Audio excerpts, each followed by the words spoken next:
شیخ الاسلام والمسلمین زبدۃ العارفین حضرت سرکار سید محمد مدنی اشرفی الجیلانی جانشین حضور محدث اعظم ہند کا وہ خصوصی پیغام عالم اسلام کے نام سماعت فرمائیں۔ حضور شیخ الاسلام فرماتے ہیں کہ خوش ہونا اور غمزدہ ہونا بھی انسان کی فطرت ہے۔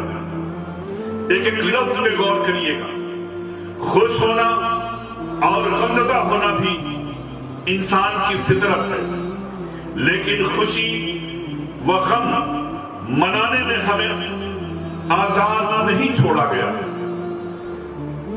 کہ ہم جس طرح چاہے خوشی منائیں، جس طرح چاہے غم منائیں، بلکہ اسلام دین فطرت ہے۔ اس نے خوشی و غم منانے کے کچھ آداب مقرر کیے ہیں۔ خوشی اور غم کی ایک حد متعین ہے۔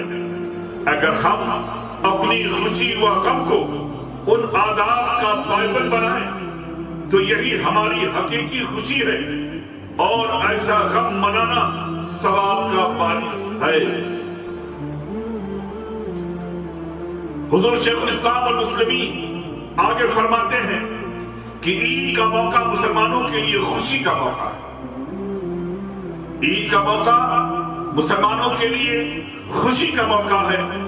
رسول خدا صلی اللہ تعالی علیہ وسلم جب مدینہ شریف میں جلوہ افروز ہوئے تو آپ نے دیکھا کہ یہودیوں نے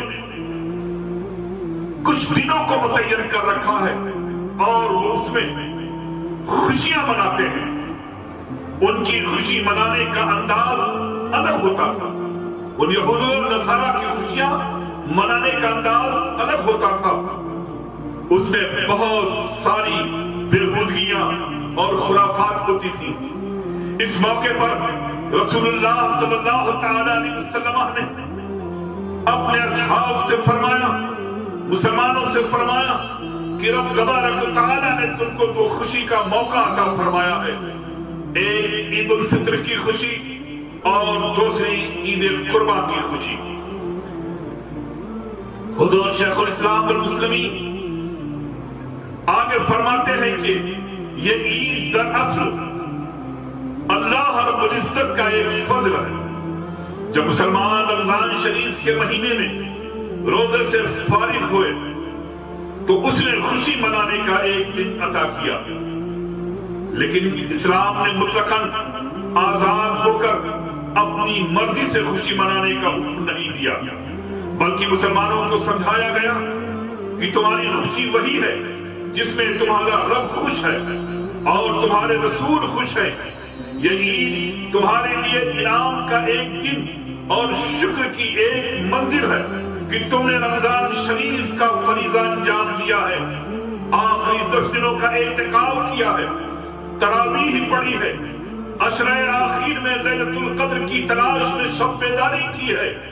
اب اللہ کی بارگاہ میں دوگانا پڑھ کر اس کا شکر ادا کریں۔ اس لیے عید کی نماز دراصل شکر کی نماز ہے کہ اجتماعی طور پر ہم عیدگاہ یا کسی میدان میں شکر کی نماز پڑھتے ہیں۔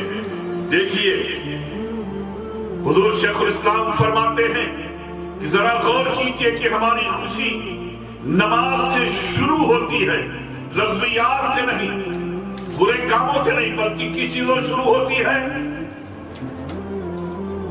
نماز سے شروع ہوتی ہے۔